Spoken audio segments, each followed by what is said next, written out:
Hello दोस्तों, मैं के शर्मा फ्रॉम के कोचिंग क्लासेस। आप सभी का अपने यूट्यूब चैनल के कोचिंग क्लासेस में आप सभी का स्वागत है। दोस्तों, आज हम लोग देखेंगे पुष्पी पादपों में जनन, लैंगिक जनन पुष्पी पादपों में कैसे होता है।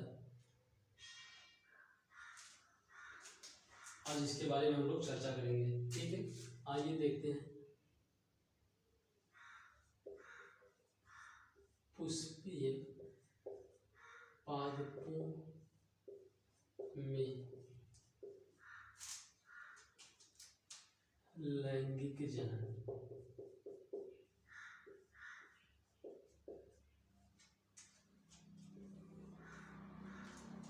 क्लियर? आप जानते हैं किसी भी पुष्पी पादपों में पुष्प का होना अत्यंत आवश्यक है, जिसके उपरांत उसमें लैंगिक जनन होगा। और किसी भी पुष्प के 4 आवश्यक भाग होते हैं। और पुष्प क्या होता है? पुष्प जो होता है मॉडिफाइड सूट होता है। Flower is the modified suit. Flower is the modified suit होता है। और सूट क्या है? तो यह स्टेम और लीफ का कॉम्बिनेशन होता है। स्टेम और लीफ का कॉम्बिनेशन होता है। ठीक है, सूट जो होता है स्टेम और लीफ का कॉम्बिनेशन होता है। और सूट के ही विकास से फ्लावर का निर्माण होता है, फूल का, पुष्प का निर्माण होता है। तो आइए हम लोग देखते हैं पुष्प को।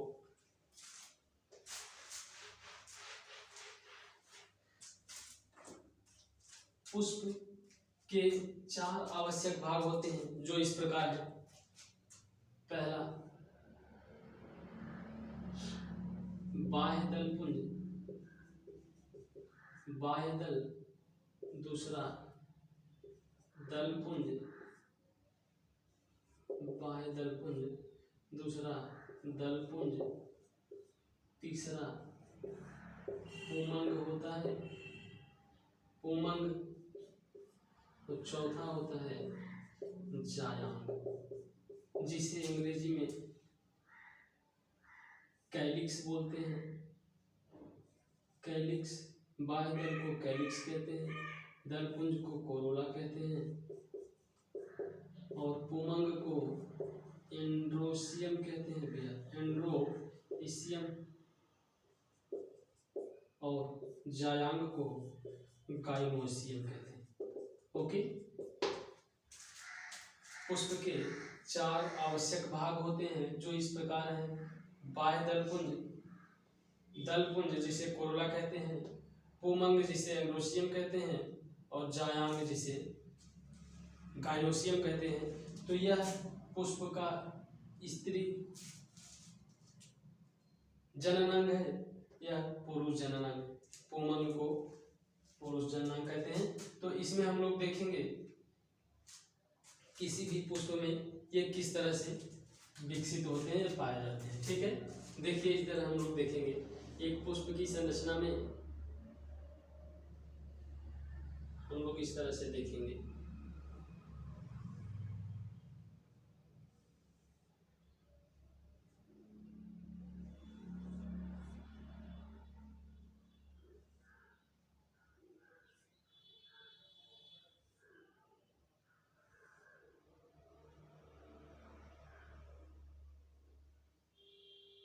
ठीक है, बनाते रहेंगे।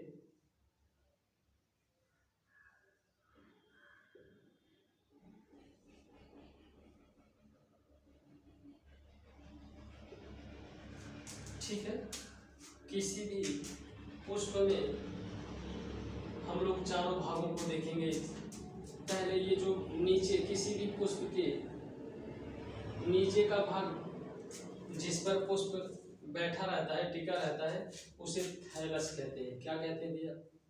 थैलस कहते हैं, या इसे पुष्पासन कहते हैं। क्या पुष्पासन कहते हैं। इसमें जो नीचे का पुष्प के ऊपरी नीचे का भाग जो जायाम कहलाता है, इसके 3 भाग होते हैं। बीच के भाग को वर्तिका कहते हैं और इस ऊपरी वाले भाग को वर्तिकाग्र कहते हैं, वर्तिकाग्र। तथा इसका निचला भाग फूला हुआ जो होता है इसे अंडाशय कहते हैं। क्या कहते हैं? अंडाशय, जिसमें ओव्यूल होता है। ठीक है, आगे देखते हैं हम। ये रहा जायांग या गाइनोसियम के भाग हुए। अब हम लोग देखेंगे पुमंग के भाग। पुमंग में जो है 2 पार्ट होते हैं, एक को एंथर या एंथर बोलते हैं, एंथर, या इसे परागधानी कहते हैं। दूसरा क्या है? फिलामेंट, जिसे पोतंतु कहते हैं, पोतंतु, जिससे एंथर जुड़ा हुआ होता है, इसे फिलामेंट या पोतंतु कहते हैं। ठीक है, इस एंथर में इसकी संरचना हम लोग देखेंगे तो एंथर यहाँ देखते हैं। एंथर 2 पालियों से मिलकर के बना हुआ होता है, एक ये और दूसरा एक दूसरे से संयोजी द्वारा जुड़ा होते हैं, कनेक्टिव से जुड़े हुए होते हैं। ठीक है, इसमें परागधानी में खाली स्थान होता है या खोखला जगह होता है, स्थान होता है, जिसे परागकोश कहते हैं। और इसी परागकोश में परागकण, छोटे छोटे परागकणों का क्या होता है?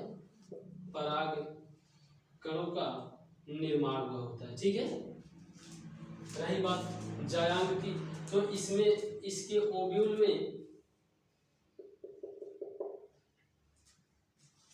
अंड कोशिका का निर्माण होता है। उत्तरी कोशिकाएं पोलर सेल या ध्रुवी कोशिकाएं होती हैं तथा प्रतिमुखी कोशिकाएं होती हैं। ठीक है, हम लोग इसको देखते हैं। बाह्य दल पुंज जो होता है, किसी भी पुष्प के चारों तरफ या नीचे का जो हरा भाग होता है थैलस से जुड़ा हुआ, इसे क्या कहते हैं? बाह्य दल पुंज कहते हैं। और किसी भी पुष्प का जो रंगीला भाग होता है, कलर पार्ट होता है, उसको क्या कहते हैं? कोरोला कहते हैं भैया। क्या कहते हैं? इस तरह से जो रंगीला भाग होता है किसी भी पुष्प का, इसे हम लोग दल पुंज कहते हैं या कोरोला कहते हैं। और इसके नीचे हरा हरा भाग होता है पुष्प का, जिसे बाह्य दल पुंज कहते हैं या कैलिक्स कहते हैं। आई बात समझ में? इसके एक पंखुड़ी को किसी भी पुष्प, जैसे फ्लावर हो गया, उसकी एक पंखुड़ी को क्या कहेंगे? एक पंखुड़ी को पेटल नाम देते हैं भैया। क्या? पेटल कहते हैं।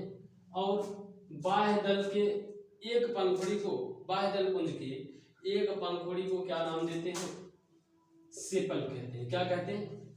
सेपल कहते हैं। और पुमंग जो होता है एंड्रोसियम, यह भी हमने अभी बताया, 2 भागों से संयोजी से जुड़ा हुआ होता है, जिसे परागधानी कहते हैं। और परागधानी में परागकण छोटे छोटे बनते हैं, जिसे नर युग्मक कहते हैं। ठीक, परागकण नर युग्मक कहलाते हैं। और जायांग जो होता है, इसके 3 भाग हमने आपको बताया।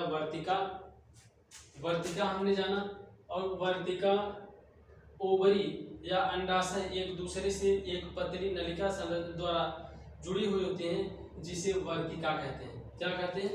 वर्तिका कहते हैं।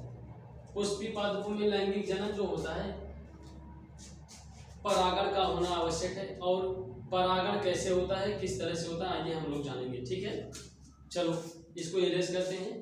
ये किसी भी पुष्प के 4 आवश्यक भाग होते हैं, इसको इरेज करते हैं हम लोग। फिर परागण जानेंगे कि परागण क्या होता है। परागण का होना आवश्यक है लैंगिक जनन के लिए। ठीक, पुष्प 2 प्रकार के होते हैं। एक होता है एक लिंगी पुष्प और दूसरा द्विलिंगी पुष्प। एक लिंगी पुष्प और द्विलिंगी पुष्प। ये देखो, एक लिंगी पुष्प किसे कहते हैं? एक लिंगी पुष्प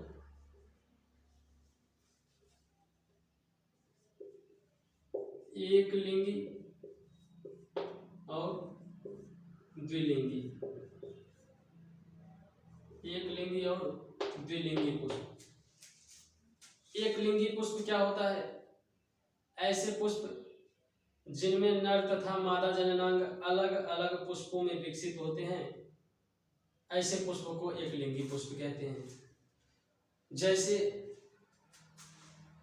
पपीता हो गया, तरबूज हो गया, ये सब ऐसे पुष्प हैं इनके जिनमें लैंगिक जनन अंग मादा अलग पुष्प पर तथा पुरुष जननांग अलग पुष्प पर विकसित होते हैं। ठीक है।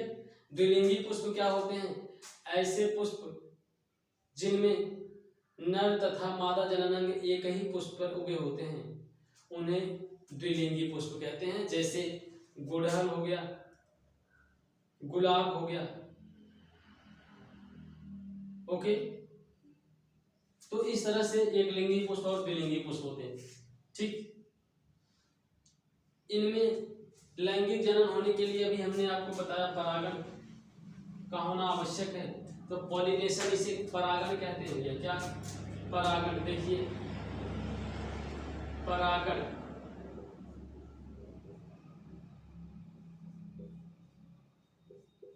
इसे कहते हैं पॉलिनेशन। पॉलिनेशन, परागण क्या है? परागण पराग कोश से पराग कणों का उसी पुष्प के वर्तिकाग्र पर पहुंचने की क्रिया परागण कहलाती है।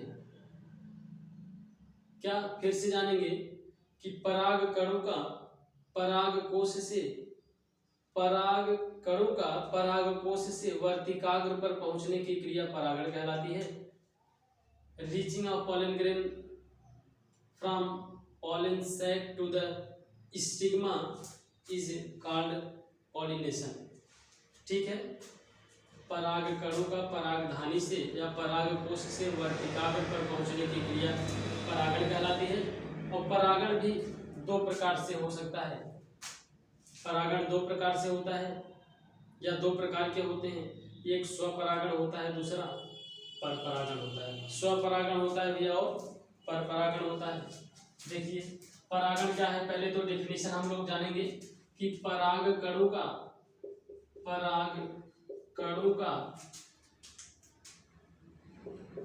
पराग कोश से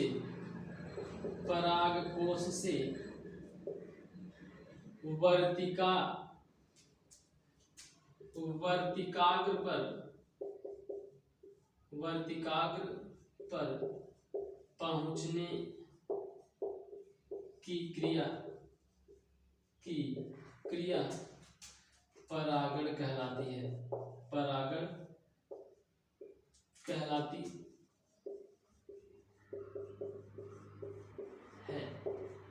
क्या?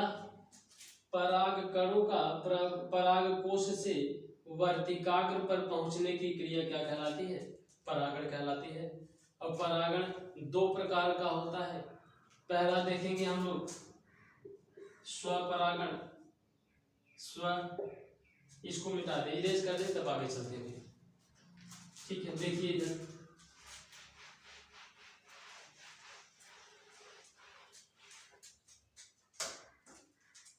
देखिए प्रकार देखेंगे हम लोग, तो पहला होता है स्वपरागण। सेल्फ पॉलिनेशन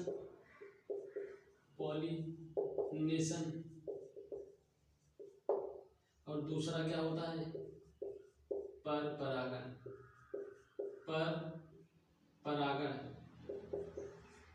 या इसे क्रॉस पॉलिनेशन कहेंगे। परपरागण या क्रॉस पॉलिनेशन कहते हैं। ठीक है, चलिए हम लोग देखते हैं स्वपरागण क्या है। स्वपरागण की बात हम लोग करेंगे तो परागण की वह प्रक्रिया जिसमें परागकण उसी पुष्प के वर्तिकाग्र पर पहुंचते हैं या उसी जाति के उसी पौधे के किसी दूसरे पुष्प के ऊपर पहुंचते हैं, तो इस क्रिया को स्वपरागण कहते हैं। फिर से देखिए क्या?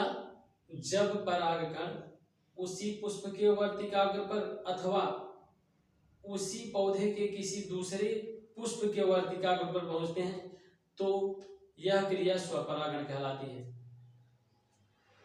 जब लिखिए, देखिए क्या है स्वपरागण में क्या होगा, जब परागकण उसी पुष्प या उसी पौधे के किसी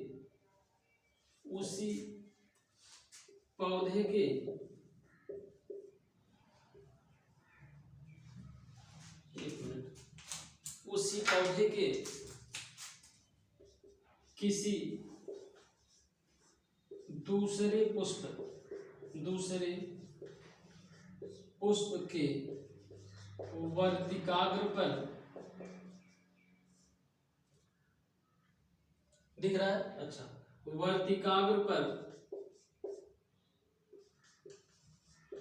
पहुंचते हैं तो यह क्रिया स्वपरागण कहलाती है। स्वपरागण कहलाती है।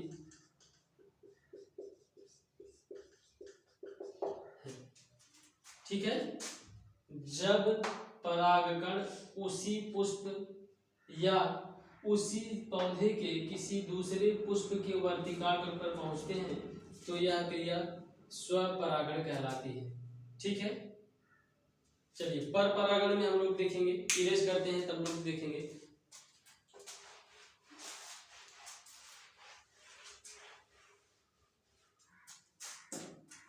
पर परागण में क्या होता है, जब परागकण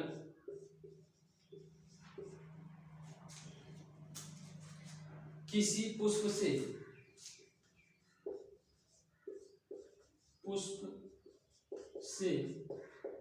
उसी जाति के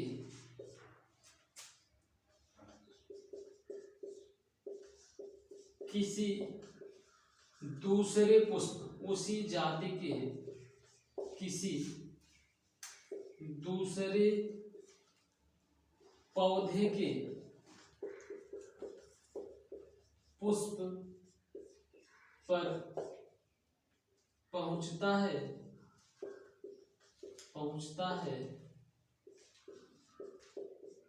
तो यह क्रिया पर परागण कहलाती है। पर परागण कहलाती है।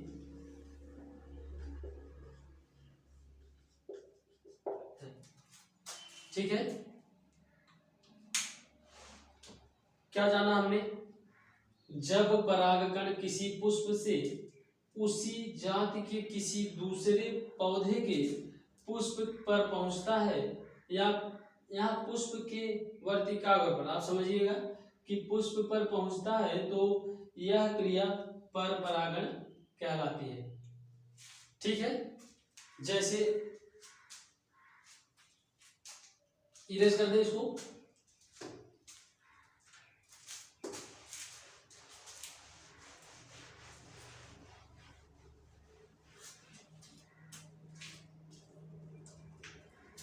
चलिए स्वपरागण में क्या जाना हमने, जब परागकण उसी पुष्प के वर्तिकाग्र पर पहुंचता है या उसी पौधे के किसी दूसरे पुष्प के वर्तिकाग्र पर पहुंचता है तो यह क्रिया स्वपरागण कहलाती है। और पर परागण में क्या देखा हमने, जब पुष्प के परागकण उसी जाति के किसी दूसरे पुष्प के वर्तिकाग्र पर पहुंचते हैं तो यह क्रिया पर परागण कहलाती है। ठीक, परागण होने के लिए माध्यम की आवश्यकता होती है। पर परागण होने के लिए माध्यम की आवश्यकता होती है, जैसे वायु से, जल से और कीट से, इस तरह से।